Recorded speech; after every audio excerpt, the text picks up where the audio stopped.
Amin. Amin. Shalom teman-teman. Halo. Halo. Ya, saya lihat masih 16 orang di sini ya. Ini semuanya saya pengen kenalan dulu dong dengan teman-teman. Sebenarnya acara kita malam hari ini santai saja. Saya lebih pengen banyak menjawab pertanyaan. Kalau ada pertanyaan dari teman-teman untuk disampaikan, Bu Linsi memberikan saya tema menemukan identitas diri sebenarnya. Tapi saya lihat nih ini di sini yang masih pelajar berapa orang ya? Ini kok saya lihat Pak Hari Halim saya kenal ini pastinya bukan pelajar. Pak Ada Agus, siapa lagi? Eci, Eci. ada Oke, Yulia, ada Artikan Ziga. Nah, Eci dan oke, Yulia oke. ini satu rumah. Di rumah Mhm. itu ada 30 anak, Ibu Sofi. Ada Ida, Oke. Debbie, Yeti. Mereka ada di Pastori, ya. Mhm. Em, ada siapa lagi ya? Ada Mimi dan Lia itu juga satu rumah. Ya, mereka di rumah singgah. Mhm. Ada Newell, Jeffrey. Shalom Ibu. Shalom Ibu. Shalom teman-teman, apa kabar? Shalom, adik-adik. Luar Puji Tuhan biasa Ibu, baik. luar Shalom, biasa. Ibu Wah, Linsi. Salam masih semua. imut-imut sekali. Iya, Selamat malam juga, Ibu Linsi. anak-anak mereka. Selamat malam, Kak Ya, ada Uti. Bu Uti Iya. juga yang gabung Selamat bersama malam kita. adik-adik. Salam, Assalamualaikum Halo semua. semuanya. Ini saya mohon izin, saya kasih adik saya pengen relay itu ya adik saya ya. Seven Sen boleh? Ya, silakan. Silakan. Iya, makasih.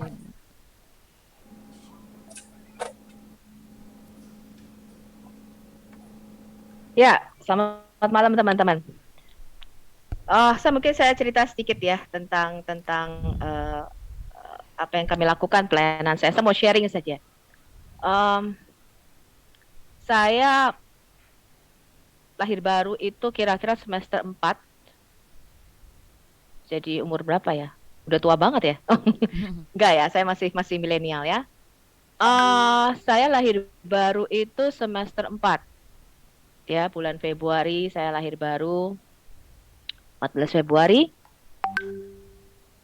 Saya mau cerita sedikit, mungkin ada yang punya background yang sama dengan saya lebih sharing saja malam hari ini dari hati ke hati. Jadi saya dari kecil adalah seorang anak yatim. Ya, saya ditinggal ayah saya ketika saya masih sekitar 4 tahun. Dan apa yang terjadi pada saya itu membuat satu lubang di dalam hati saya yang sangat besar. Ya, saya baru dipulihkan itu udah gede lah, saya baru dipulihkan setelah SMA ke atas, ya, itu sekitar kuliah ya. Itu ada satu lubang di dalam. Tapi saya nggak sadar waktu itu. Shalom Ibu. Ya, shalom, silakan join. Nah, saya tidak pernah mengenal Tuhan pada waktu itu. Saya juga nggak tahu Tuhan itu ada apa enggak. Karena bagi saya kalaupun Tuhan ada pada waktu itu berarti dia sudah bersikap tidak adil gitu ya, menurut saya pada waktu itu. Karena saya sangat dekat sekali dengan ayah saya dan saya justru waktu kecil lebih dekat dengan ayah saya dibandingkan dengan ibu saya. Sehingga ketika pada waktu kecil saya 4 tahun saya sudah kehilangan ayah saya, itu membuat satu perubahan yang besar dalam diri saya, membuat satu keminderan yang luar biasa. Ya, jadi saya dulu orangnya mungkin kalau tidak disenggol nggak ngomong teman-teman. Ya, jadi kalau nggak disenggol nggak ngomong tuh, diem aja ya. Mau dicubit, mau dijahatin, mau diapain, diem aja gitu ya orangnya ya. Nggak bisa ngomong. Nggak bisa ngomong. Jadi kalau sekarang saya bisa berhasil di dalam pekerjaan ya, dalam tanda petik ya, orang melihat saya bisa sukses, bisa ini, itu orang nggak nyangka, nggak mikir gitu, karena mereka tidak percaya bahwa saya mampu melakukan itu karena saya tidak bisa berbicara. Nah, jadi kalau saya men-sharingkan ini karena tema malam hari ini adalah bagaimana kita menemukan identitas diri kita di dalam Tuhan. Karena saya mau saksikan bahwa kalau Yesus tidak memulihkan hidup kita dan Yesus nggak menemukan kita, saya nggak tahu tuh apa yang terjadi sama kita. Ya, Jadi saya tidak punya identitas diri, saya nggak ngerti saya mau kemana, saya tidak punya tujuan hidup, dan saya merasa bahwa saya orang termalang di dunia gitu ya. Kalau kalau ceritanya Joni Indo nih orang termalang di dunia ya. Nah, itu yang saya rasakan sebelum saya menemukan purpose of life di dalam hidup saya di dalam Yesus Kristus. Saya nggak kenal Tuhan, saya nggak pernah baca Alkitab. Pada waktu itu apa yang saya kalau sekarang saya flashback baru saya ngerti, oh ternyata saya ada kepahitan, maksudnya ada sakit hati, ada luka di dalam diri saya. Pada waktu saya mengalaminya saya nggak tahu ya. Pada waktu saya menjalani saya nggak tahu ya. Saya pikir ya saya nggak berpikir macam-macam karena saya memang belum kenal Tuhan pada waktu itu. Kemudian setelah saya kenal Tuhan itu saya dipulihkan semester 4. Pada waktu itu saya diajak teman saya untuk retret. Dia katanya, ayo kamu ikut acara ini. Acara apa nih? Gue bilang, oh ini acara pemuda begini-begini. Di sebuah satu tempat ya, kayak di puncak pada waktu itu.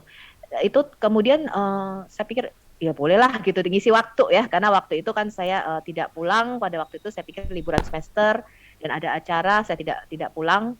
Kemudian ya apa salahnya waktu itu, saya pengen tahu aja gitu. Saya pengen tahu teman saya pada waktu itu. Kemudian saya ikut. Pada waktu itu yang ngisi memang seorang pendoa syafaat ya dari GBI, Pak Benny Donald namanya, GBI Bandung. Dia ketua pendoa syafaat. Saya juga nggak tahu apa itu pendoa syafaat pada waktu itu ya. Saya cuma ikut aja pada waktu itu. Dan di retreat itu 3 hari retreat kita. Dan saya dijamah Tuhan di situ. Saya dijamah Tuhan, saya lahir baru di situ. Dan air mata saya keluar itu nggak bisa berhenti. Dan ternyata orang yang mengalami hal ini banyak gitu ya. Ternyata saya nggak nangis, maksudnya nggak sedih pada waktu itu. I'm not sad gitu. Why I'm crying gitu ya. Pada waktu karena gini, saya berpikir Tuhan itu ada apa enggak ya? Kalau ada kenapa dia jauh gitu ya? Saya dulu tidak pernah tahu kalau Tuhan itu bisa bicara. That is the first time di dalam retret itu saya dengar Tuhan bicara. Dan kata yang pertama kali dia katakan pada waktu itu, anakku, aku mengasihi engkau. Dan itu di dalam roh saya begitu melonjak antara sukacita, antara full wholeness, antara penuh, dan saya nggak sedih tapi air mata tuh nggak bisa berhenti mengalir. Mau di stop itu nggak bisa. Ya, jadi kayak air drojokan sewu gitu ya. Saya mikir loh, ini kenapa sih saya nangis gitu? Padahal saya nggak sedih gitu loh. Tapi di stop itu nggak bisa. Nah itu adalah kalau orang Kristen sekarang saya mengerti namanya adalah lahir baru ya, atau newborn. Dan itu pengalaman yang luar biasa di dalam hidup saya. Kemudian saya disuruh, ayo kamu maju, kamu kesaksian begini, kesaksian apa? Saya bilang gitu. Oh saya aja, saya ngerti Alkitab aja enggak, saya bilang gitu kan. Kesaksian apa? Apaan tuh kesaksian? Dia bilang gitu kan. Terus Pak Benny Donald waktu itu menumpangkan tangannya atas saya, dan langsung pada waktu itu badan saya tuh bisa menggigil kedinginan. Kemudian Pak Benny Donald mengatakan, Roh Kudus berikan kehangatan. Itu rasa panas itu menjalar dari ujung kepala sampai ujung kaki. Langsung badan saya anget. Saya pikir, apaan nih? Gue bilang gitu kan. Karena Anda tahu GBI Tani itu kan karismatik ya. Pada waktu saya juga nggak ngerti, saya cuma bengong aja, ini orang pada ngapain gitu ya. Saya pikir ini orang kerasukan atau apa kayak gitu ya. Jadi sebenarnya Tuhan sudah bekerja di dalam hidup saya, cuman saya tidak begitu mengerti pada waktu itu. Saya pikir orang apaan, saya kerasukan tapi saya nggak bisa keluar dari situ karena kita retret ya. Kalau retret kan udah dikurung di situ, nggak bisa keluar kita, ya kan? Jadi saya terjebak di situ dan saya mikir nih orang pada ngapain gitu ya. Saya bengong-bengong aja dan saya duduk di belakang gitu. Tetapi ternyata di belakang pun Tuhan tetap jamah gitu ya. Saya bingung gitu ya. Dan orang bilang maju. Dan pada waktu saya bilang, katakan saya nggak mau maju. Ngapain saya maju, nih apaan nih gitu kan? Yang saya alami. Tapi dorongan dalam hati saya mengatakan saya waktu itu maju. Kemudian saya ketemu Pak Benny Donald pada waktu itu. Dan Pak Benny, kemudian teman saya yang ngajak saya bilang, Pak Benny Donald mau ketemu kamu, dia bilang. Kemudian saya datang. Begitu saya duduk, Pak Benny Donald langsung ngomong begini. Saya nggak pernah kenal beliau ya, saya nggak pernah ketemu beliau sebelum. Dia langsung ngomong gini, kamu orangnya kalau iya ngomong iya, kalau enggak ngomong enggak ya. Saya kaget. Saya bilang, iya Pak, kok Bapak tahu? Iya saya tahu katanya. Sakti banget nih pendeta, gue bilang gitu. Kok sakti banget nih pendeta bisa tahu gitu ya. Nah, di situ saya mulai diperkenalkan dengan yang namanya the gift of the Holy Spirit di situ ya, karunia roh dan sebagainya. Tapi Anda jangan heran ya teman-teman, saya baru tahu nih, memang ada dalam dunia karismatik yang memang agak aneh gitu ya. Di situ saya juga menemukan orang-orang yang dalam tanda petik aneh secara rohani ya. Jadi saya di situ pada waktu itu ketemu orang yang ngomong gini sama saya, kata, kamu tahu enggak di dalam kitab Wahyu itu ada 2 saksi yang nanti ada 2 saksi itu loh teman-teman, kalau kita baca di kitab Wahyu Yesus meninggalkan 2 saksi, kemudian apa yang bisa menghidupkan orang mati dan sebagainya. Katanya sih banyak tafsir mengatakan tuh Elia dengan siapa Musa atau dan siapa kayak gitu. Saya nggak pernah tahu, saya nggak pernah baca gitu kan. Dia mengatakan gini, kamu tahu nggak? Itu salah satunya saya katanya. Saya cuma bengong-bengong aja gitu. Saya pikir, wah sakti amat nih orang ya, saya bilang gitu. Terus saya cuma manggut-manggut aja begitu ya. Oh kamu ya, saya bilang, wah luar biasa ya kamu. Wah luar biasa dong kamu ya, saya mengatakan waktu itu seperti itu. Nah itu kita akan menemukan orang-orang yang dalam tanda petik ngeroh ya mungkin ya kalau bahasanya. Setelah saya tahu, saya masuk ke gereja karismatik pada waktu itu. Kemudian teman saya mengatakan demikian, kamu nggak boleh seperti tanaman yang dicabut sana, dicabut sini. Katanya kamu harus ditanam di satu tempat. Kalau kamu tidak ditanam di satu tempat, katanya pohon tidak bisa menumbuhkan buahnya. Oh saya bilang, oh saya ngerti maksud lu, gue masih mesti ikut gereja kamu. Saya bilang gitu kan, saya bilang gitu. Saya bilang, ya itu nanti saya pikirkan lah, saya ngomong gitu, ya kan. Nah, tapi ketika saya ketemu waktu itu, dan saya mengalami pengalaman rohani pada waktu itu, saya merasakan kehangatan di dalam hati saya, sesuatu yang experience di dalam diri saya yang waktu itu membuat saya dalam tanda petik, I know what I live for gitu, I live for Jesus, ya. Yang tadinya saya nggak punya gambaran ngapain hidup ini gitu, ya udah penuh sengsara, ya saya dulu makan juga susah, ya dan saya orangnya nggak banyak nuntut, saya dari bayi dari kecil itu nggak banyak nuntut. Jadi kalau orang tua saya mengatakan saya misalnya minta sesuatu gitu ya, minta boneka atau minta mainan misalnya begitu ya, saya nggak seperti anak lain gitu sampai merengek menangis kemudian sampai berguling-guling di lantai misalnya gitu ya, saya nggak pernah. Kalau papa saya mengatakan belum punya uang gitu ya misalnya ya, nanti ya kalau sudah punya uang baru nanti dibelikan, saya diem, nggak banyak nuntut ya. Jadi itu sampai SMA pun seperti itu. Jadi kalau saya tidak diberi, saya diem. Sepatu gitu ya misalnya sampai lubang-lubang, itu baru orang tua saya tahu tuh, loh kamu kok nggak minta dibelikan sih katanya. Nah itu membuat satu lubang di dalam diri saya pada waktu itu, yang saya nggak sadari pada waktu itu.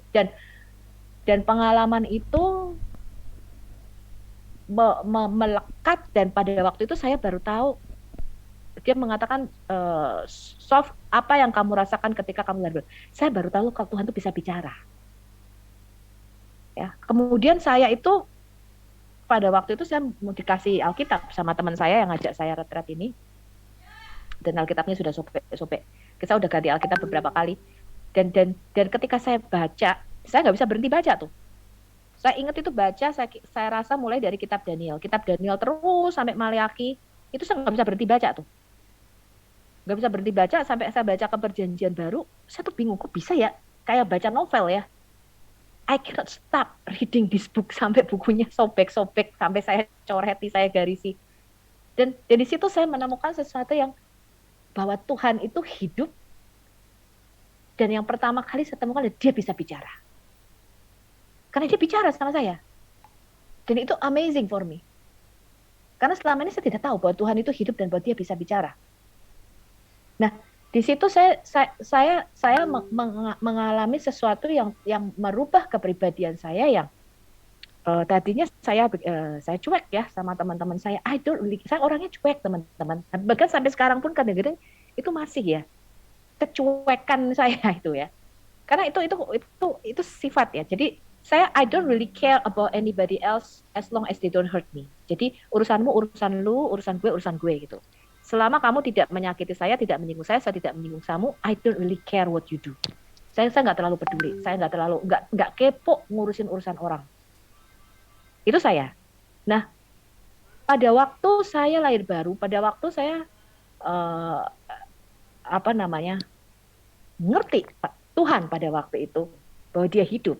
Ya, saya mulai percaya Roh Kudus pada waktu itu.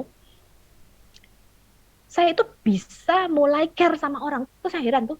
Yang tadinya cuek sama orang, saya bisa mulai berdoa buat orang lain, berdoa buat teman saya pada waktu itu karena saya masih kuliah ya pada waktu itu, dan saya bisa berdoa untuk keluarga saya yang belum. Saya bisa berdoa, Tuhan, biarlah mereka mengenal Engkau, mereka menemukan Engkau, mereka mengenal Engkau sama seperti Engkau berikan kasih-Mu sehingga aku boleh mengenal Engkau.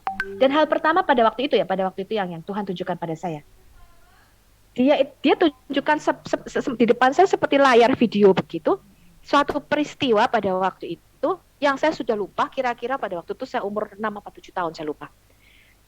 Suatu peristiwa dengan salah satu keluarga saya, dengan om saya pada waktu itu. Ternyata ada satu kepahitan pada waktu itu yang Tuhan mau pulihkan. Saya udah nggak ingat peristiwanya itu, saya udah nggak ingat, udah lupa, saya udah kuliah pada waktu itu. Dan itu diputar di depan saya, kemudian Tuhan mengatakan kamu harus mengampuni orang ini. Oh, saya bilang, aku harus ngampuni orang ini, saya bilang gitu. Iya, kamu harus mengampuni dia. Karena kepahitan sama orang ini membuat luka di dalam hatimu yang begitu dalam. Padahal peristiwanya saya sudah lupa. Dan saya berkatakan, Tuhan, aku tidak sanggup, tapi aku mau. Kalau Kau suruh aku mengampuni orang ini, aku mengampuni dia, Tuhan. Ya, dan itu membebaskan saya dari satu rasa sakit selama bertahun-tahun karena kehilangan ayah saya pada waktu itu. Ya, pada peristiwa saya sudah nggak ingat loh itu. Tapi karena itu di flash sama Tuhan di depan mata saya, baru saya ingat, oh iya, saya pernah ngalami ini ya. Ini membuat satu luka di dalam hati saya. Dan Tuhan mengatakan kamu harus mengampuni orang ini. Dan lucunya ya, sekarang sih nggak begitu ini lagi ya, namanya orang baru lahir baru. Kalau saya ngeliat orang itu, saya tuh bisa begitu mengasihi orang itu, saya heran. Tapi kok rasanya tuh pengen meluk, kok rasanya pengen, kamu udah kenal Yesus. Padahal saya dulu ya, berkali-kali Tuhan manggil saya ya. Saya kalau didekati orang gitu ya, kemudian orang itu bertanya, kamu sudah kenal Yesus belum? Gitu ya. Ini orang fanatik banget sih, saya bilang. Nggak usah terlalu fanatik lah. Ya, itu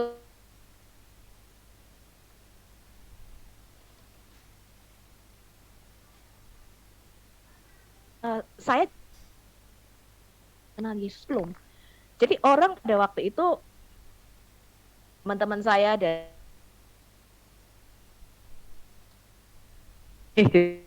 ya. Nah, ada satu pengalaman rohani yang saya mau sharingkan sama teman-teman. Habis itu kita akan buka sesi tanya jawab.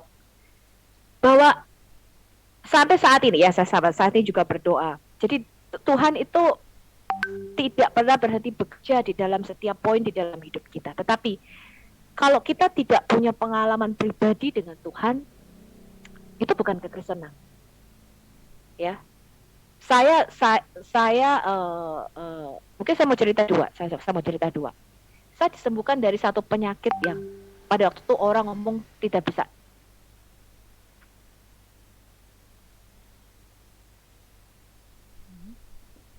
Asma ini dari umur saya berapa ya? Saya lupa dari umur berapa. Pokoknya kalau kambuh ini berat, cukup berat ya. Jadi kalau misalnya kena udara dingin sedikit atau ini langsung saya nggak bisa bernafas. Ya, langsung tercekik, nggak bisa bernafas. Saya sudah bolak-balik masuk rumah sakit karena asma ini, dan dokternya udah paham banget. Ya, udah paham banget asma lagi, kambuh lagi gitu kan. Jadi kalau kena debu sedikit nggak bisa, langsung sesak nafas, kena udara dingin nggak bisa. Jadi asmanya adalah nokturnal. Nokturnal itu artinya kambuhnya tiap malam ya, tiap jam 2 pagi itu mesti asmanya kambuh. Dan itu kalau sudah kambuh itu sakitnya luar biasa, nggak bisa bernafas ya, bisa sampai merangkak. Kalau kita minum obat tablet seperti itu, saya minumnya udah 2. Dan itu membuat jantungnya berdebar karena itu kan memperlebar pembuluh darah pada waktu itu. Terus saya mikir gini waktu itu, Tuhan, kok kan bisa sembuhkan segala penyakit, Tuhan. Aku sudah melayani Engkau, dan aku sudah lihat, aku percaya gitu. Tuhan itu katanya di dalam Alkitab ngomong mencelikkan mata orang buta. Kamu bisa mentahirkan orang kusta, ya, dan aku melihat sendiri kesembuhan yang Tuhan berikan kepada orang lain. Aku melihat sendiri sendiri. Dan saya ngomong sama Tuhan, penyakit asma ini sebenarnya gampang buatmu Tuhan. Kalau engkau mau sembuhkan aku, gampang. Manusia ngomong aku tidak bisa sembuh dan aku harus tergantung obat seumur hidupku. Tapi kalau engkau mau, engkau sanggup sembuhkan aku. Halo. Iya. Di waktu itu saya sudah pakai yang semprot tuh, ya, obat yang disemprot kemana-mana sudah harus bawa itu karena asmanya sudah berat sekali. Saya pikir begini, kalau memang engkau mau mati, kalau mati lebih baik aku mati daripada aku tersiksa seperti ini dengan sakit penyakit ini. Tapi kalau engkau mau aku sembuh dan engkau mau aku melayani, engkau memberikan tujuan di dalam hidupku, aku akan melayani engkau. Karena aku nggak bisa melayani engkau dalam kondisi aku kena sakit penyakit seperti ini. Besok aja siang. Manusia ngomong aku harus tergantung obat seumur hidup. Aku bilang aku nggak mau. Kemudian Tuhan ngomong kamu percaya aku bisa sembuhkan. Kalau besok jam 4 bisa nggak yang serius? Jadi saya bilang, iya aku percaya. Aku percaya engkau bisa sembuh. Saya bilang. Karena Alkitab mengatakan engkau sanggup, engkau tabib yang ajaib, engkau sanggup. Ini penyakit ini kecil buat engkau Tuhan. Aku bilang. Kalau engkau mau engkau bisa sembuhkan aku. Terus Tuhan ngomong gini, kalau engkau percaya kenapa engkau masih minum obat? Nah, pada waktu itu saya baru obat semprot. Konjat kalau pakai obat tablet, saya pakainya obat semprot. Saya buang obat saya itu, padahal saya masih beli baru, itu harganya cukup mahal pada waktu itu. Saya bilang, oke, saya percaya, saya bilang. Dan pada waktu itu hanya sekali sesak, saya bilang saya tidak mau pakai obat, saya hanya minum teh anget manis pada waktu itu. Dan saya bilang, saya percaya Tuhan sembuhkan. Dari sejak detik itu sampai sekarang, saya tidak pernah lagi kena asma. Ya, saya ke Jepang pada waktu itu dan ke Eropa pada itu musim dingin ya. Kalau itu sana salju, itu kalau saya nggak usah salju teman-teman. Udara dingin sih naik ke puncak, baru naik ke puncak atau misalnya kalau di Jawa Timur kita naik ke Batu ya, baru masuk kotanya aja udara dingin, itu saya sudah sesak napas. Ya, ini sampai saya ke salju. Kalau sekarang saya kalau pasang AC itu AC-nya udah paling dingin teman-teman. Ya, kalau dulu, jangankan AC paling dingin teman-teman. Ya, nggak usah dingin banget. Itu jam 2 pagi saya sudah nggak bisa nafas tuh, karena kedinginan. Jadi puji Tuhan, ya. Dan beberapa kesembuhan lainnya. Tapi itu yang saya mau katakan bahwa Tuhan yang kita sembah adalah Tuhan yang hidup. Dia sanggup mengubah hidup kita. Ya. Dia sanggup memberikan satu purpose atau tujuan yang baru di dalam hidup kita. Nah, sekarang bagaimana kita tahu panggilan Tuhan di dalam hidup kita? Kita, from the moment pada waktu saya masuk di dalam pelayanan, pada waktu itu pelayanan kami di Betani adalah pendoa syafaat. Dan saya nggak kena apa ini sih, ini pelayanan apa nih kayak gitu ya. Saya tidak begitu kenal pelayanan ini. Tapi kemudian God give me a purpose in my life, yaitu misi dan penginjilan. Pagi doa biasa begitu ya sebelum kita kuliah pada waktu itu. Nah itu kan ya itu satu. Nah saya setelah selesai doa, saya baru sampai ya ada ketinggalan. Saya buka pintu, saya tuh lagi mikir gitu loh, yang ketinggalan buku gitu.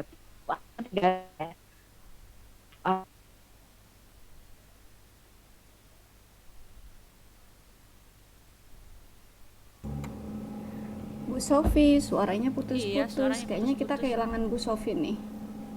Iya, suaranya putus-putus. Ya, kita tunggu ya. Dia itu ya kenapa suka putus-putus ya dari kemarin Ya, begitu. ada connection error. Ntar kita tunggu Ibu Sofi untuk masuk lagi. Silakan Bu Sofi, Oh ya, ini udah kembali. dibuka dulu mic-nya Bu.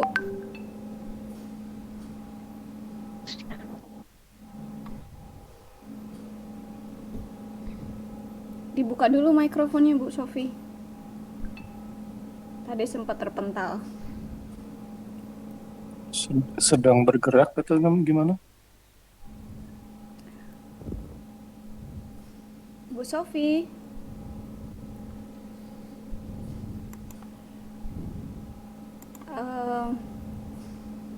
Tadi ada ininya sih. Ya, Bu Sofi masuk dengan device baru kayaknya. Halo. Ya, halo. Ya, tempat terputus tadi, Bu.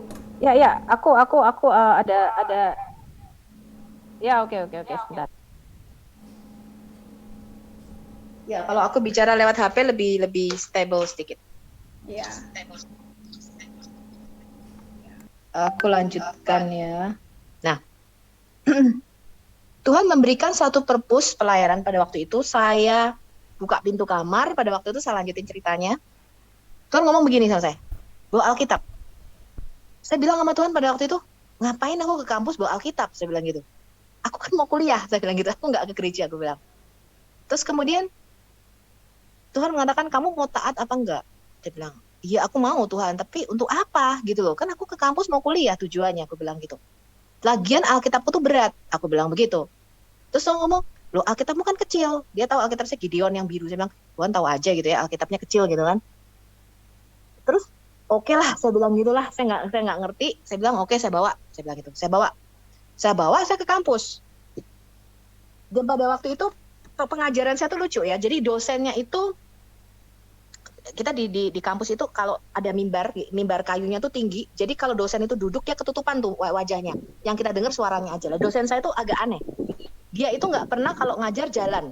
Ya, dia kalau ngajar tuh hanya baca. Dari buku dia baca aja. Jadi kita tuh cuma dengar suaranya, wajahnya nggak kelihatan.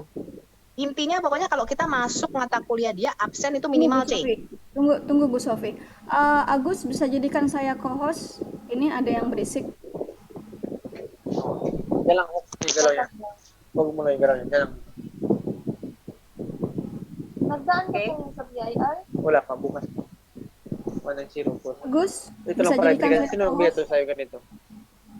Yung guard, no? Ang guard, ikaw na mismo magkuha dun sa table. Sabihin na lang kung anong number ang phone.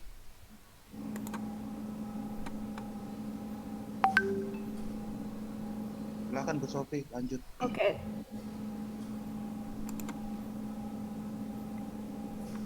Silakan Bu Sofi. Oke. Jadi dosen saya tuh agak aneh ya. Jadi pokoknya kalau masuk mata kuliahnya dia intinya dapat C minimal gitu ya. Pokoknya kalau absen aja, hadir aja di dia itu minimal C. Jadi kalau kita kuliah tuh kita nggak lihat wajahnya, kita cuma dengar suaranya aja. Nah, saya tuh sambil buka buku, saya itu nyanyi gitu. Pada waktu itu kan terkenal lagunya Frankie Siombing. Saya ngomong gini, Yesus jalan kebenaran dan jalan kehidupan, itu yang Yesus katakan.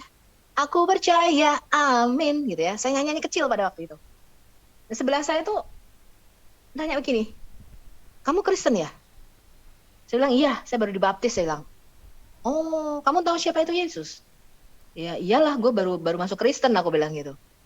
Terus dia tanya, kamu tahu apa itu? Gimana sih caranya orang tuh bisa diselamatkan? Dia bilang. Terus aku bilang gini, nanti ya, habis kuliah, gue bilang sama dia, nanti tinggal kita berdua, kita di kelas dulu, lu jangan pulang dulu, gue bilang. Nah selesai mata pelajaran itu, kami hanya berdua di kelas, saya sama dia. Saya keluarin Alkitab saya dong. Saya keluarin Alkitab saya. Oke, sekarang gue bilang, kamu mau tanya apa? Dia tanya bagaimana caranya kita diselamatkan. Saya juga bingung. Saya nggak pernah dapat pelatihan. Saya baca Alkitab aja belum kelar pada waktu itu. Saya sambil buka Alkitab tuh sambil saya doa gini, Roh Kudus, ini jawabannya apa ya? Gue bilang, gue nggak tahu tuh jawabannya apa gitu. Pertanyaan dia saya juga nggak tahu jawabannya apa. Tapi begitu saya buka, itu pas persis ya. Loh, saya kaget gitu loh. Kok yang saya buka dengan pertanyaannya dia tuh bisa nyambung gitu. Itu jawabannya gitu. Padahal saya ngasal aja tuh buka Alkitab. Saya bingung. Oh ini loh jawabannya. Ini loh caranya kamu bisa diselamatkan begini-begini. Baptisan itu apa? Dia tanya. Apalagi nih, gue nggak ngerti nih gitu kan. Aku sendiri juga baru pada waktu itu.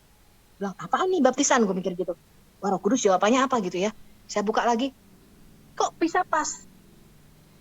Terus dia tanya apa lagi saya lupa lah ya. Dia ada beberapa pertanyaan, nggak banyak sih, mungkin sekitar 3 atau 4, saya agak lupa beberapa pertanyaan tentang keselamatan, tentang baptisan, tentang siapa itu Yesus kalau nggak salah ya, pada waktu itu saya ingat lupa. Cuman semua yang dia tanya ini tuh saya juga baru baca ayatnya pada saat dia tanya. Jadi ayat yang saya baca itu baru saya baca pada waktu itu. Kok bisa pas gitu loh dengan pertanyaan dia gitu loh. Jawabannya itu saya juga heran. Saya mikir gini. Saya bilang, kamu ini dipilih Tuhan loh, gue bilang. Kenapa? Karena aku tidak pernah disuruh Tuhan bawa Alkitab ke kampus kecuali hari ini, gue bilang. Tuhan ada rencana buat hidup kamu nih. Terus dia bilang, lu mau nggak ikut aku ke kebaktian pemuda pada waktu itu? Kamu kebaktiannya di mana? Di sini, gue bilang. Apa harus di gereja itu? Oh enggak, gue bilang gereja nggak menyelamatkan. Jadi pada waktu itu saya walaupun nggak pernah dapat training apa-apa, saya ngerti bahwa gereja itu tidak menyelamatkan, saya bilang. Yang menyelamatkan adalah Yesus, saya ngomong. Tapi kebetulan saya bergereja di sini, saya bilang. Kalau kamu mau ikut boleh. Sabtu ya, lu kosnya di mana? Gue bilang. Ntar gue jemput nih, gue bilang. Oke, katanya. Nah, itu jiwa pertama yang saya bawa. Akhirnya dia ke gereja pada waktu, dia dibaptis pada waktu itu. And amazing, saya dipanggil sama pendeta saya pada waktu itu. Pendeta saya mengatakan, kamu akan dipakai Tuhan di sini. Di mana? Gue bilang, di misi dan penginjilan. Apa itu misi dan penginjilan? Gue bilang. Nah, begini. Nah, sejak saat itulah saya punya beban. Pada waktu itu Tuhan suruh kita buka persekutuan di kampus. Karena kampus itu bukan kampus Kristen. Bukan kampus Kristen yang saya ini ya. Saya waktu itu ngomong sama teman-teman sepelayan saya bilang, Tuhan suruh kita, jadi kita pada waktu itu selalu doa pagi. Jadi sejak saya bertobat, itu bertobatnya memang bareng-bareng tuh, satu rombongan, bukan cuma saya pada waktu itu ya, sama beberapa teman. Itu tuh kita punya beban untuk berdoa bagi kampus kita. Jadi kita kelilingin kampus kita pada waktu itu tiap pagi, kita minta izin sama satpam, kita doain tiap kelas pada waktu itu, kita doain dosennya. Dosen saya bertobat 2 pada waktu itu. Kemudian saya ngomong begini ya sama tim saya, Tuhan minta kita buka persekutuan di kampus ini. Terus mereka ketawain, saya bilang. Terus saya bilang gini, kamu sekarang buat surat, ajukan ke rektor. Bilang kita mau minta tempat, pinjam tempat untuk kita buka persekutuan doa Kristen. Terus dia ketawain, dia bilang, apa yang kamu mau lakukan, dia bilang, itu sudah dicoba dilakukan oleh kakak-kakak kelas kita, dia bilang. Nggak pernah ada yang berhasil. Tidak pernah kita diizinkan membuka persekutuan doa Kristen. Nggak mungkin, dia bilang. Nggak bisa, dia bilang. Nggak mungkin kita dapat izin pada waktu itu. Terus dia bilang, udah, kamu nggak usah mikir dapat izin apa nggak. Lu bikin lagi surat, gue bilang. Terus sekarang bikin surat, tujukan ke rektor, CC ke rektor. Bilang kita mau buka persekutuan doa, minta tempat. Dia bikin surat tuh. Dia bikin surat, tembus. Kita dikasih ruangan pada waktu itu. Dan dia heran-heran, dia bilang katanya, loh, kita tuh nggak pernah loh dapat izin selama bertahun-tahun. Kita minta izin untuk bisa buka persekutuan doa di kampus ini, kita nggak pernah bisa. Ini kok bisa dikasih, dia bilang. Ya Tuhan yang ngomong. Iman timbul dari pendengaran akan rema Tuhan. Kalau nggak Tuhan suruh ya kagak mungkin bisa. Nah, jadi ada banyak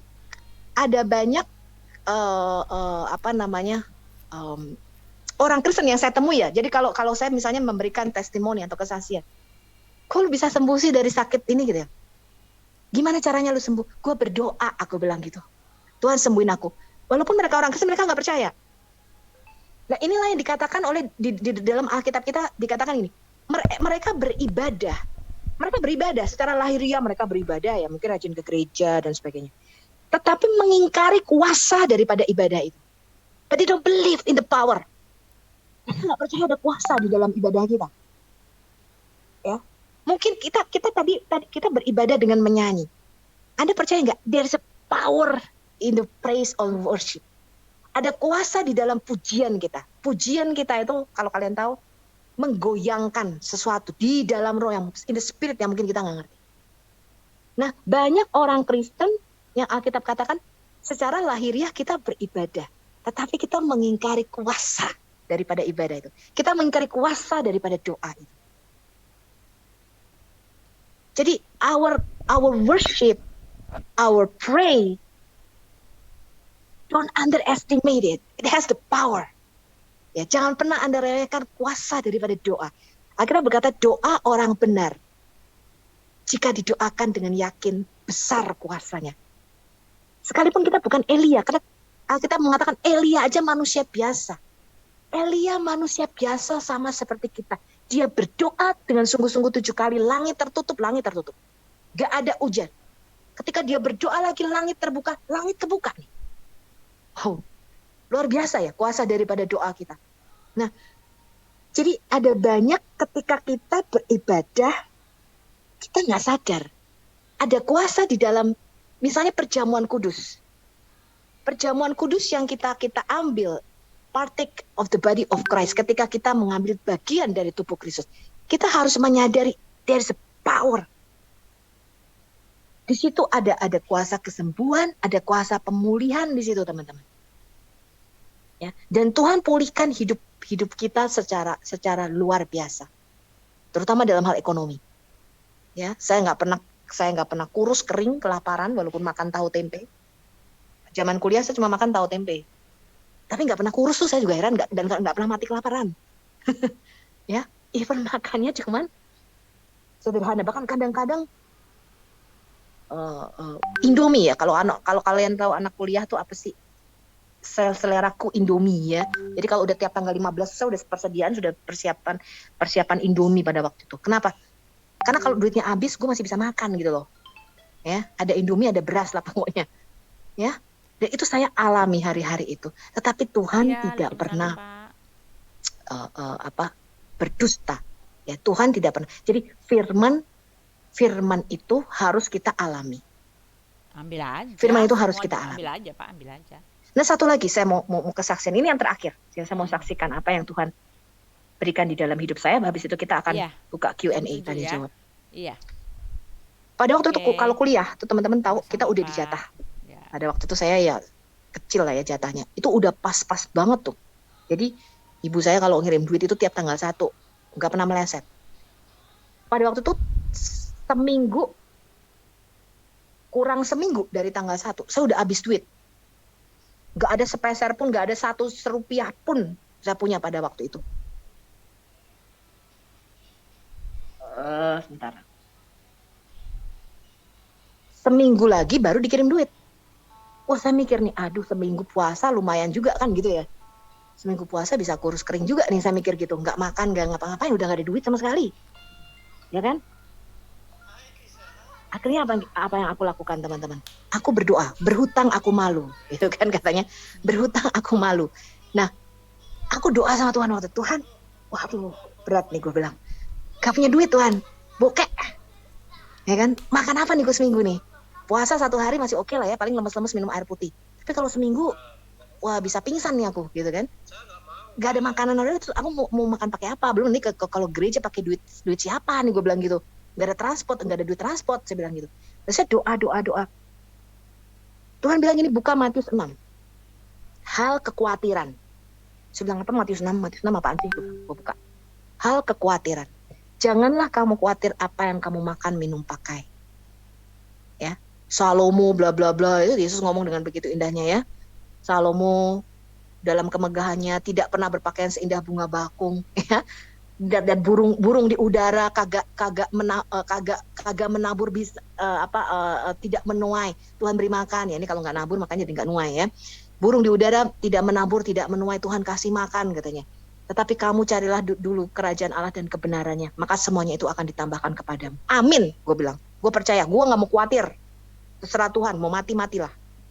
Ya, tahu nggak teman-teman apa yang terjadi pada waktu itu? Terjadilah apa yang dialami oleh Elia, yaitu diberi makan burung gagak. Jadi pada waktu itu tiap hari nih, ada temen yang selalu datang ke kos saya ngasih makanan. Dia bilang gini, Sof, gue bilang, ya kenapa? Gue bilang, lu udah makan? Belum, gue bilang gitu. Gue tadi beli makan, gue inget lu loh katanya. Ini gue bawain lu makanan. Wih, puji Tuhan lu inget, gue bilang. Yuk kita doa bareng yuk makan. Nih, makan. Terus ada temen yang masak. Padahal orang terkenal pelit. Dia ngomong gini, kita waktu itu ngekos rame-rame. Dia bilang gini, Sof lu udah makan? Belum, gue bilang gitu. Ini gue masak nih hari ini, makan bareng yuk. Tumben bayar nggak nih? Gue bilang, lu kan biasanya ini banget. Gue bilang, enggak, gratis nih gue makan masak banyak banget kelebihan. Makan yuk, makan bareng. Selama seminggu itu teman-teman, saya itu ada aja yang ngirim makanan ke rumah dan ada aja yang ngasih antar jemput ke gereja. Saya waktu itu hampir tidak ada di kos. Jadi kalau saya setelah lahir baru ya, saya itu dari Senin sampai Senin hampir tiap hari di gereja. Kadang-kadang karena kita kalau pendoa itu kadang-kadang dia jaga menara ya, kalau di Betani Anda tahu. Itu kadang tugas malam tuh. Kita misalnya tugas jam 12 sampai jam 3 pagi gitu ya doanya. Dan itu kita nginep di gereja. Jadi tiap hari. Ya, jadi teman-teman saya suka ngomong, kamu datang dan pergi sesuka hatimu gitu. Karena nggak pernah di kos. Saya nggak pernah di kos. Ya, dan saya hampir nggak pernah belajar loh teman-teman. Makanya saya aneh tuh, bisa lulus kuliah itu aneh. Kenapa? Gue nggak pernah belajar. Kok bisa lulus gitu tuh? Anehnya di situ. Karena saya tiap hari setelah saya mengalami Tuhan lahir baru, saya kagak pernah di kos. Tiap hari pelayanan di gereja. Ya, jadi setiap hari saya pulang pergi itu cuma kos gereja gitu terus. Apalagi kalau minggu, ya minggu kita ada ibadah sekitar 3 kali, itu udah full tuh dari pagi ya sampai sore kita di gereja terus. Nah, pada waktu itu ya teman-teman saya mengalami penyataan Tuhan luar biasa tuh. Setelah lewat 1 minggu saya baru sadar, gue kok nggak mati kelaparan ya. Ternyata Matius 6 hal kekhawatiran bahwa Tuhan akan mencukupi segala ini nyata loh. Gue bilang ini firman ini hidup. Tuhan Yesus ngomong begitu tuh ternyata beneran loh. Gue bilang gak main-main nih Tuhan ngomong gitu. Gue ngalamin nih Matius 6 hal kekhawatiran. Ya Matius 6 ayat 23. Dan aku cerita sama temanku pada waktu itu. Aku bilang, gue udah tahu nggak lo? Gue udah seminggu ini kagak punya duit loh. Lah, lu kenapa nggak ngomong sama gue? Kan gue utangin. Dia bilang gitu. Ya kalau gue ngomong sama lu utangin kan gue nggak bisa mengalami keajaiban Tuhan, penyertaan Tuhan. Gue nggak ngalamin gimana caranya dikasih makan sama Tuhan. Iya ya dia bilang gitu. Terus abis tanggal 1 orang tua saya ngirim berkatnya berhenti loh, kagak ada lagi yang bawa makanan ke kos. Itu saya heran. Nah jadi yang mau saya katakan dan saya mau sharingkan sama teman-teman yang masih muda-muda ini adalah alami perjalanan bersama Tuhan. Anda punya kelebihan dibanding kita ya, atau mungkin dibanding saya. Anda punya yang namanya usia, and don't waste your time. Jangan sia-siakan masa mudamu. Anda punya kelebihan, kamu punya ya saya nggak tahu ya. Ada orang yang banyak ya mati muda dan sebagainya. Saya sudah beberapa kali mau mati dan Tuhan masih buat saya hidup sampai sekarang. Tetapi bahwa masa muda kalian itu diisi dengan perjalanan bersama dengan Tuhan. Dan saya mau katakan satu hal. Tidak ada yang mengasihi kita dengan tulus lebih daripada Tuhan mengasihi kita. Dan saya bisa mengatakan ini karena saya tahu saya kehilangan ayah saya. Dan kasih Tuhan, pada waktu itu saya mengerti satu hal. Ketika Tuhan jamah hidup saya mengerti satu hal bahwa saya punya Bapa di surga loh. Sekalipun saya tidak punya Bapa di dunia ini. Sekalipun tidak ada pembelaan. Ya, kalau saya dizolimi istilahnya gitu ya, nggak ada yang bela saya. Tapi ternyata ada Tuhan yang bela saya. Dan saya nggak sadar itu. Jadi kalau orang mengatakan apa yang kamu rasakan, yang kamu alamin Sof pada waktu itu, saya mengatakan bahwa saya punya Bapa di surga. Dan sebelumnya saya nggak tahu itu kalau saya punya Bapa di surga. I never know that. Saya nggak tahu kalau saya punya pembela yang ajaib. Dan itu teman-teman harus merasakan dan mengalami itu. Saya rasa teman-teman yang di sini yang di We Are For Murtadin dan WARM semuanya mengalami zaman Tuhan yang berbeda-beda dan bagaimana Tuhan berkarya di dalam hidup kita. Dan api ini harus dikobarkan terus, teman-teman. Ya, api kasih mula-mula ini kita jangan sampai padam. Ya, kalau kita kehilangan itu, saya merasakan kalau kita kehilangan, kita jauh dari Tuhan. Kita tidak ada api lagi untuk menginjili orang. Kita tidak ada api lagi untuk memberitakan firman Tuhan. Habis hidup kita. We have no purpose. Kita nggak punya tujuan hidup lagi. Hambar. Karena hidup ini bukan cuma sekedar kita cari duit. Hidup ini bukan sekedar kita cuma belajar. Tapi hidup ini exciting. Tuhan membuat hidup ini bisa bergairah. Karena kita ada api yang menyala untuk kita bisa menjangkau orang lain. Untuk kamu sudah kenal Tuhan belum? Ya. Jadi saya pada waktu memang mau diusir sama keluarga saya pada waktu saya bertobat. Dia bilang, ngapain sih lu ikut apaan nih? Ikut sekte apa? Dia pikir ikut hal-hal yang aneh. Dia bilang. Saya bilang, enggak lah. Kamu lihat aja buahnya, saya bilang.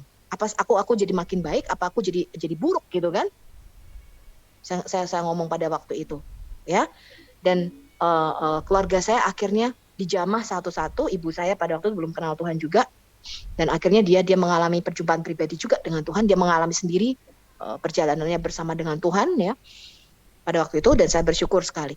Dan kita bisa berdoa untuk keluarga beban kita adalah keluarga dan teman-teman kita yang belum kenal Tuhan, supaya mereka diselamatkan. Dan terutama untuk Indonesia ini. Jadi sekarang kita punya beban dan punya hati, karena kita punya visi untuk Indonesia ini. Nah, apa hubungannya ini dengan kaum Muslim, teman-teman? Muslim adalah orang yang giat untuk Tuhan. Ya, Roma 10 mengatakan kita bisa bersaksi bahwa mereka sungguh-sungguh mencari Allah.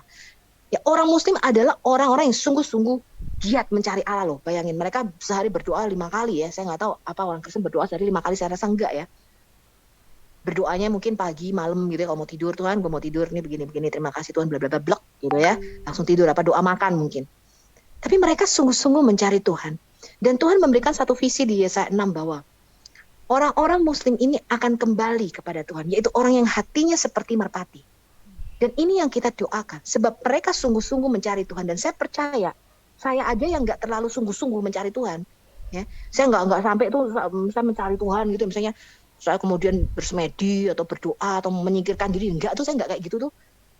Tetapi saya ditemukan oleh Tuhan, itu pun luar biasa, dan kita berdoa bahwa mereka yang sungguh-sungguh mencari Tuhan, aku percaya firman Tuhan berkata bahwa tidak ada yang sia-sia bagi mereka yang mencari wajah Tuhan.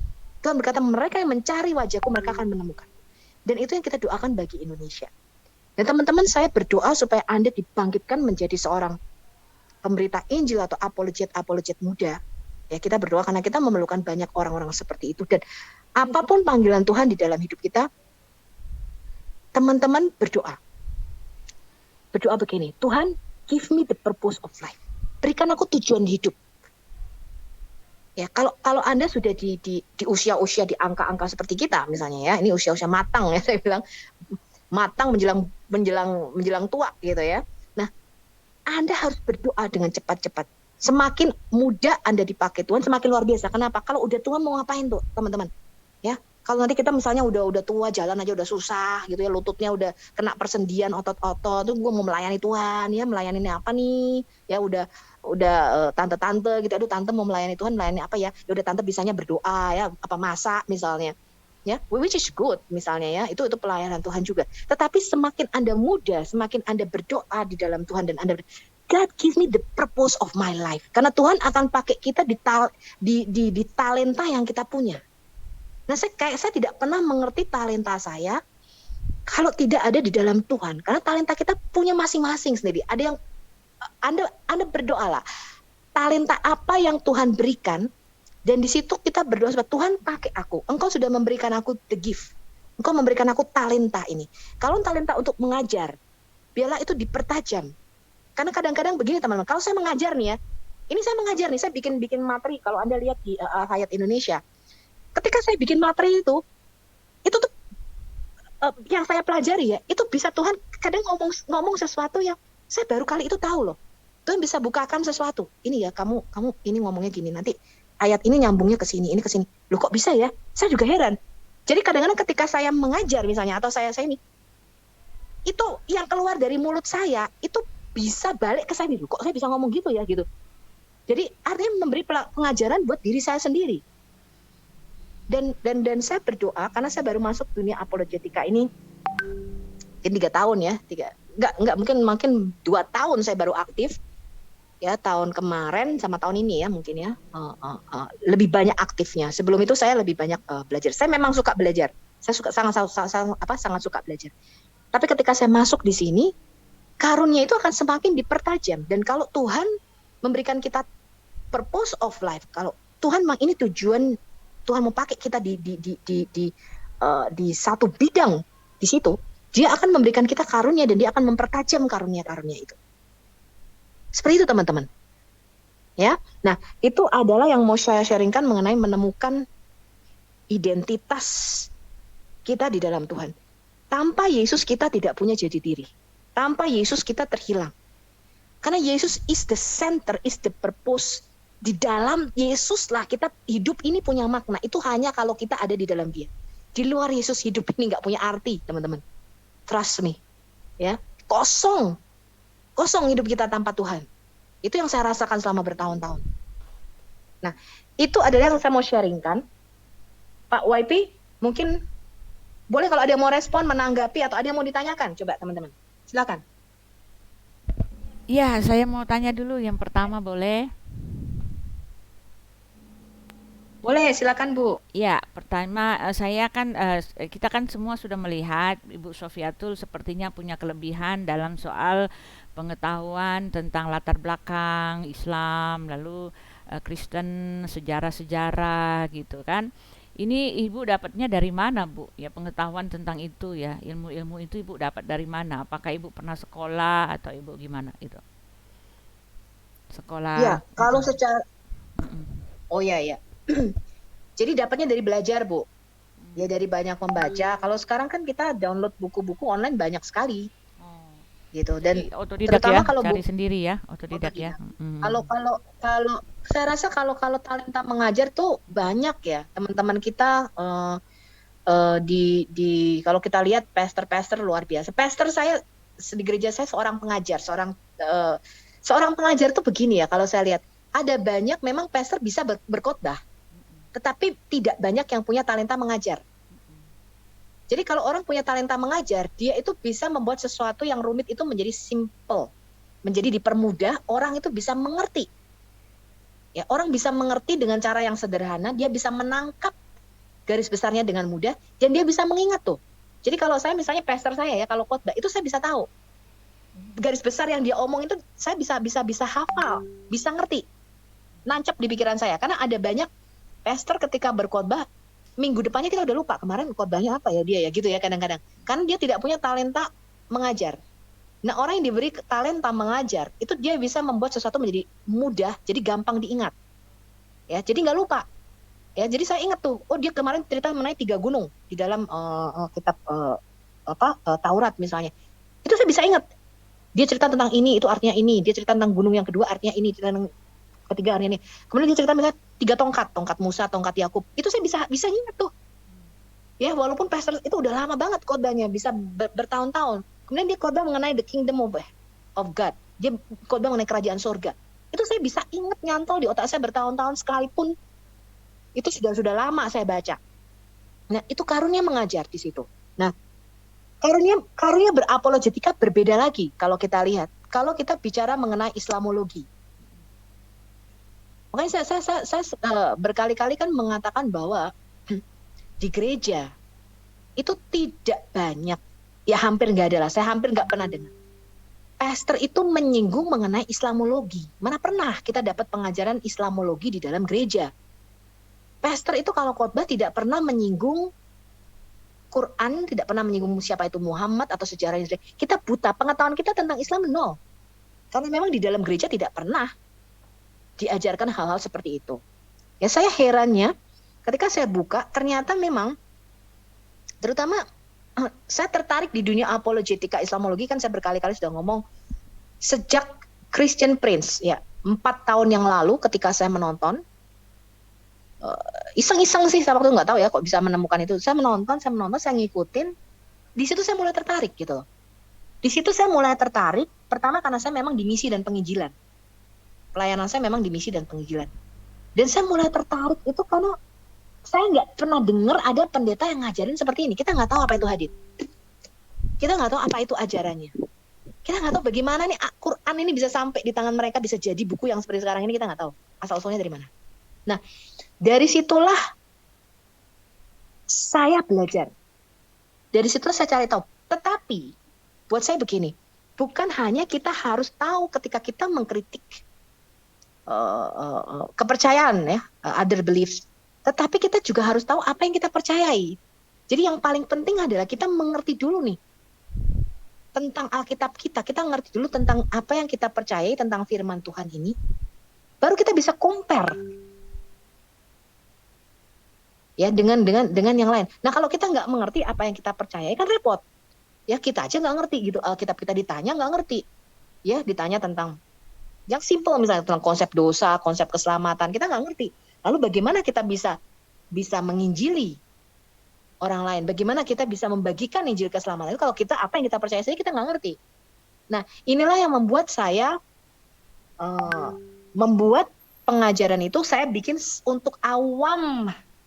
Bukan untuk orang-orang, bukan pastor, bukan sekolah teologi, enggak. Bahasanya sangat sederhana supaya orang mengerti ketika mereka membaca Alkitab, mereka tahu, oh Ini toh intinya Alkitab kita. Garis besarnya mereka bisa melihat itu. Nah itu yang saya lakukan dan itu yang saya buat. So I make everything simplified.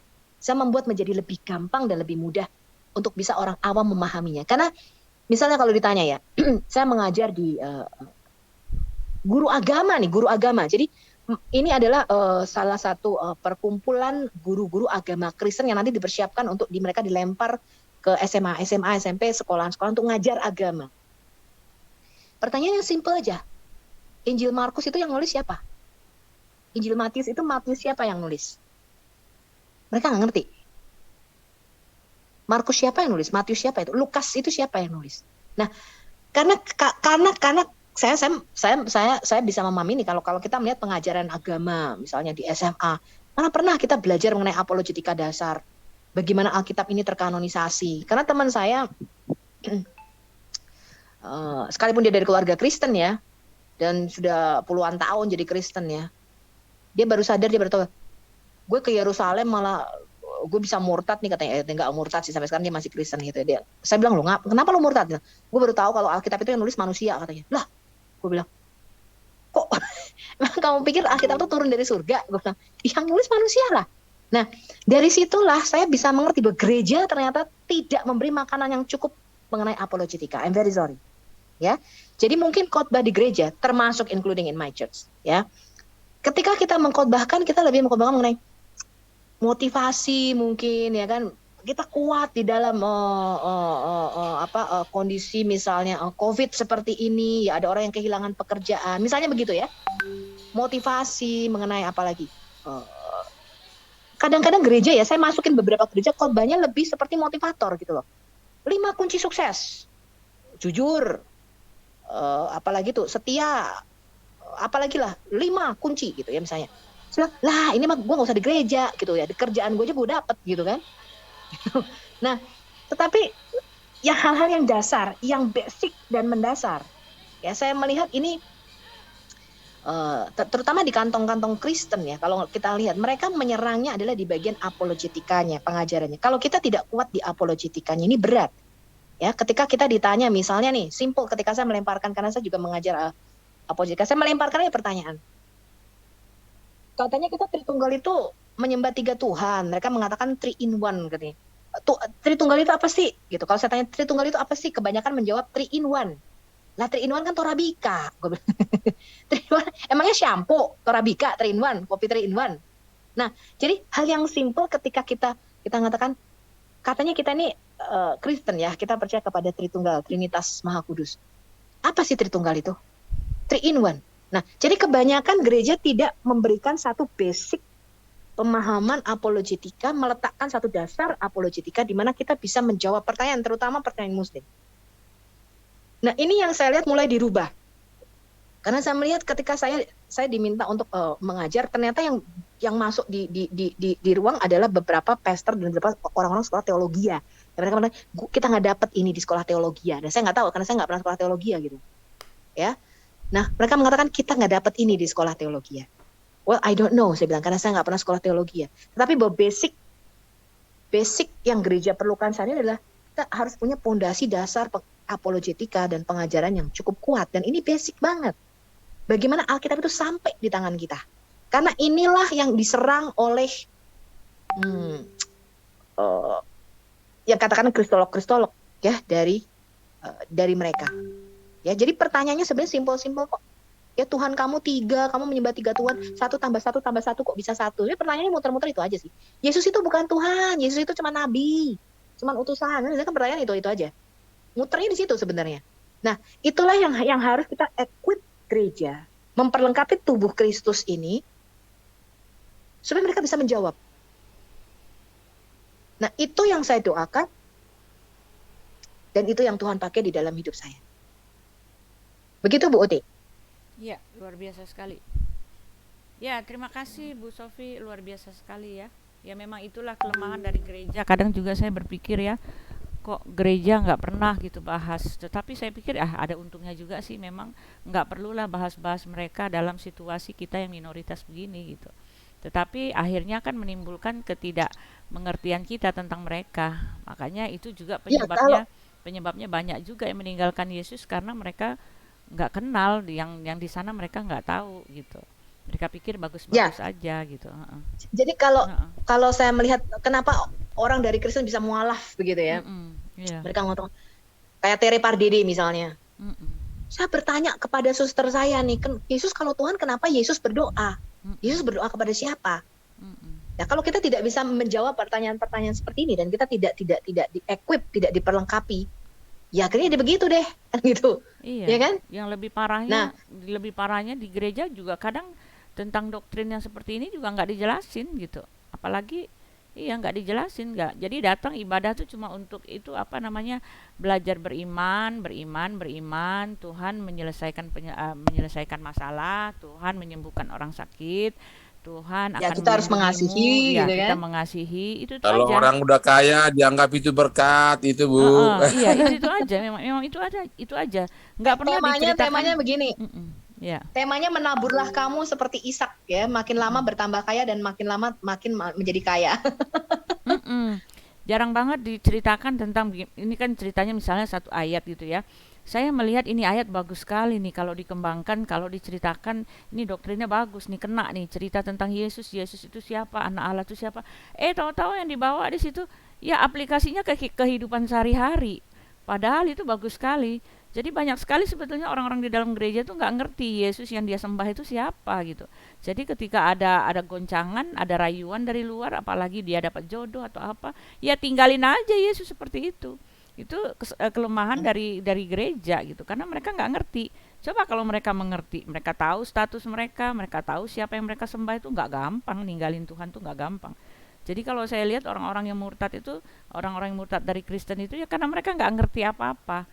Kalau mereka ngerti mana mau mereka sampai apapun ya. Kalau perlu mati pun kita mau gitu, rela. Daripada kita harus meninggalkan Yesus gitu. Karena itulah yang dicari sebetulnya oleh seluruh isi dunia ini, ada di Yesus. Keselamatan itu cuma ada di Yesus kalau mereka mengerti itu gitu. Ya nggak ada pilihan lain, ya memang cuma Yesus. Tapi mereka kan nggak ngerti. Dan itu kan sudah kita lihat kan di dalam contoh-contoh mualaf katanya yang ya contohnya yang Ahmad Kainama lah apalah, nggak ada isinya, itu kan kosong semua. Pemahaman mereka tentang Alkitab itu kan kosong semua.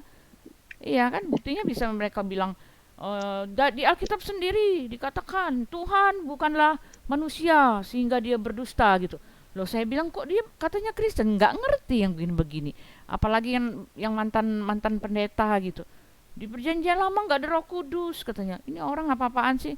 Wah, on dia waktu di Kristen gitu aja saya kesimpulannya, orang on ini ya biasalah, ngertilah. Makanya kebodohan dalam Kristen itu membawa petaka, membawa kita nggak selamat. Makanya harus tahu kebodohan itu juga celaka loh. Iya, itu Iya, aja. jadi kalau kita makanya Christian Prince selalu mengatakan demikian. Saya ini melakukan apa yang gereja tidak bisa lakukan. Dan saya maklum, memang gereja harusnya jangan melakukan itu. Jadi kalau gereja melakukan seperti apa yang saya dan CP lakukan, berat gitu ya konsekuensinya. Biarlah ini tugasnya bagi kita. Tetapi paling nggak gereja mengajarkan dasar-dasar apologetika. Misalnya menjawab mengenai konsep Trinitas, konsep tauhid, ya, menjawab mengapa Yesus disebut anak Allah, ya. Karena mereka akan mengatakan, "Loh, Allah kok beranak?" Terus kita nggak bisa jawab. Iya. Coba kalau Anda lempar nih ya, misalnya di jemaat nih, karena saya udah mengajar ya, saya udah mengerti. Kita ngomong begini aja nih, "Loh, Allah kok beranak sih? Masuk akal nggak sih lo Allah bisa beranak?" Mereka nggak bisa jawab loh. Iya ya, kenapa Yesus disebut anak Allah ya?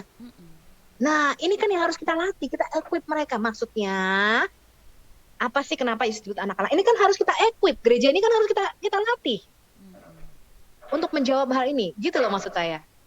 Ya, nah untuk yang Islamologi, untuk panjang itu tuh serahkan ke kita, karena ini adalah sesuatu yang memiliki resiko. Ya, ini bukan bagian daripada gereja. Ya, jadi itu serahkan ke kita, ya, karena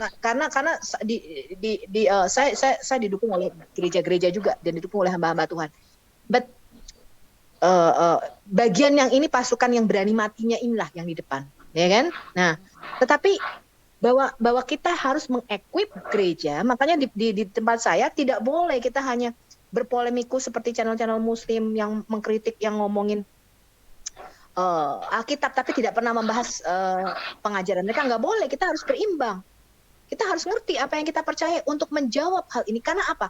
Betapa dalam dan betapa indahnya Alkitab itu ketika digali itu nggak selesai-selesai loh teman-teman. Saya sampai heran loh. Iya. Saya itu udah belasan tahun jadi Kristen ya, tetapi firman Tuhan itu, wih, nggak habis-habis kayak permata. Lu gali ada lagi dapat. Lu gali, saya sampai kok bisa ya Tuhan ini bicara kok begitu dalam firman-Nya. Oh iya ya, saya jadi belajar lagi. Semakin saya belajar semakin tahu, saya banyak nggak tahu ternyata. Ya, nah firman Tuhan ini begitu kaya dan itu yang harus kita sharingkan. Orang kalau punya kekayaan itu kan pengennya dibagi, nggak bisa diem. Mana mungkin, nggak bisa diem. Kita punya duit aja pengennya di-sharingin, pengennya ngebeliin orang lain, pengennya ngasih hadiah. Nggak tahu saya kalau orang pelit ya, pengennya nraktir orang. Itu kalau gue, ya kan? Kita punya pengetahuan, itu pengennya di-sharingin. Saya sharing, kalau saya habis dari gereja, misalnya saya sering sharing sama teman saya ngomong, saya dapat belajar sesuatu loh, tentang apa? Dia bilang, gue dapat sesuatu tentang the kingdom of God, kerajaan surga. Gue bilang gitu. Ternyata Tuhan itu kasih kita kunci kerajaan surga. Terus dia bilang, udah lalu ngapain sih belajar-belajar, katanya makanan di tempat kita, gereja pastor kita cukup. Dia bilang kayak gitu. Gue bilang nggak cukup. Bilang. Kemudian saya bikin satu lembar, maka itu saya belum berapologetika di YouTube pada waktu itu. Saya kasih ini loh ringkesan bukunya, karena kebanyakan sumber-sumber saya adalah bahasa Inggris. Jadi I need time to translate, bukan hanya untuk menerjemahkan, tapi untuk mengerti. Kadang ada istilah-istilah yang saya harus mempelajarinya lebih dalam. Nah itu saya perlu waktu. Jadi ketika saya membuat satu video, itu saya belajar, bukannya asal enggak. Saya mempelajari lebih dulu, berjam-jam saya baca untuk bisa ngerti apa yang dia omongin dan supaya saya bisa mentranslate-nya, saya bisa mentransfernya in a simple way, dengan cara yang lebih mudah, yang gampang, yang simple, yang bisa dimengerti. Gitu loh. Jadi ketika saya bagikan itu, dia bilang ini, ya gila lu soft, dia bilang. Gue dapet terobosan tentang keuangan nih, dia bilang. Dari apa yang kamu translatein, kamu terjemahin, dia bilang. Gila luar biasa nih apa yang lu ajarin, dia bilang kayak gitu. Ini gue bagiin boleh nggak? Boleh, gue bilang bagiin bebas. Ya, supaya jemaat gereja ngerti, gue bilang. Jadi bagaimana pengetahuan kita itu menjadi berkat. Kenapa? Karena kebanyakan mereka tidak punya akses ini karena satu keterbatasan pertama nggak bisa bahasa Inggris. Sedangkan sources itu yang berbobot, kebanyakan mereka English speaker atau mereka menulis dalam bahasa Inggris. Nah itu yang saya translatekan, itu yang saya bagikan, itu yang saya sharingkan. Ketika kita bicara mengenai grace atau kasih karunia, itu saya sharingkan. Ini loh, grace begini. Oh iya bener ya, lu bilang katanya. Jadi kalau saya bertemu dengan orang, saya jarang, saya kalau berteman jarang dengan orang yang omong-omong kosong, agak tidak berbobot gitu ya. Jadi kalau saya bertemu dengan orang, misalnya 2 jam kita ketemu atau 3 jam, saya ngomongin firman, itu kita sharing. Nih lo, gue dapat ini, lo dapat apa? Dia nanti akan cerita, gue dapatnya ini. Tuhan ngomong begini. Itu lingkungan saya. That's my environment. Saya terbiasa dengan orang-orang seperti itu. Nah, jadi biasa kita kalau ketemu 2-3 jam, omongan kita itu sedikit mendalam dan sedikit berbobot. Dan itu tidak banyak, terus terang, tidak banyak orang yang bisa berteman dengan saya. Karena kadang mereka gini, gue nggak ngerti, Sof, yang lu omongin apaan, lu kalau ngomong terlalu dalam katanya. Gue nggak ngerti kalau omongin Kayak apaan. Habibi, Bu. Izin Bu, kayak Habibi. Lebih cepat berpikirnya daripada bicaranya lagi. Sudah cepat Ibu Sepatu bicarakan, tapi lebih cepat lagi thinkingnya itu sangat cepat. Haleluya. Jadi kadang-kadang Jadi ya enggak, karena kan teman ngobrol aja. saya suka ngobrol dengan orang-orang yang memberikan input buat saya ya.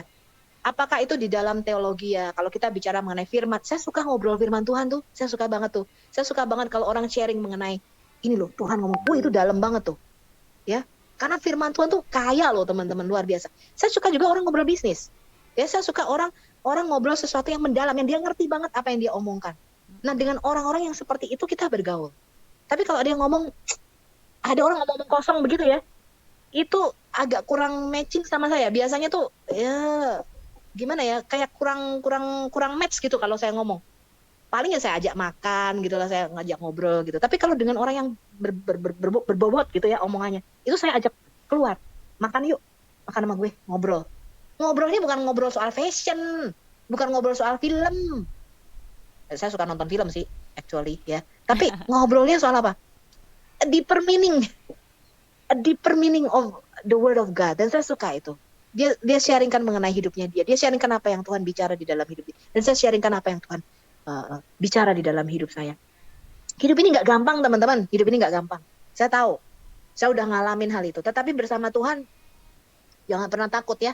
Jangan pernah khawatir. Saya udah ngalamin, teman-teman, makan nasi lauk beras. Dan I praise God, saya mengalami hal-hal itu. Saya nggak pernah kurus kering tuh. Ya. Nah, saya mengalami hal itu. Kenapa? Firman Tuhan nyata. Jadi firman Tuhan harus kita alami. Kalau dia bicara mengenai bahwa dia memberikan kita hidup yang berkelimpahan, dia mencukupi kehidupan kita. Itu mesti lu alamin firman Tuhan, jangan teori. Hidup kok teori. Ya, hidup perlu kesembuhan. Kalau nggak bisa ke dokter, nggak punya duit, mau apa? Nggak bisa operasi, terus gimana? Ya, hidup perlu duit buat makan. Firman Tuhan mesti kita alamin. Ya, jadi kalau Tuhan mengatakan, akulah Yehova Jireh, Allah yang mencukupi segala kebutuhan. Pernah ngalamin nggak Yehova Jireh? Seperti yang Abraham alamin. Tuhan mengatakan, aku Yehova Rafa, Allah yang menyembuhkan. Pernah ngalamin nggak kesembuhan nama Tuhan? Nah, kalau kagak pernah, artinya kita nggak firman Tuhan menjadi sesuatu yang dibaca aja. Itulah bedanya kita dengan orang agamawi. Because we walk with God. Firman ini menjadi sesuatu yang living. Firman Allah itu a living word. Sesuatu yang hidup. Dan mesti kita alami, harus kita alami. Desak Tuhan. Nah, saya kadang-kadang kalau ada satu kebutuhan yang mendadak dan mendesak, saya bilang, aku tidak akan berhenti berdoa sampai kau jawab aku, Tuhan. Be persistent in God. Desak Tuhan. Tuhan berkata, ketuk pintu, kata Tuhan. Ya, kalau saya ada satu kebutuhan yang saya give up, nggak bisa nih Tuhan, nggak ada jalan keluar nih, I mess up. Ya, saya mengalami teman-teman, nggak bicara mulus, nggak ada mulus hidup. Ya, yang mulus itu cuma iklan skincare. Ya, hidup nggak ada yang mulus. Ya, ketika kita melihat, saya mengingat bahwa Tuhan tidak pernah meninggalkan kita. Dan saya katakan sampai mati pun Tuhan tidak akan pernah meninggalkan kita.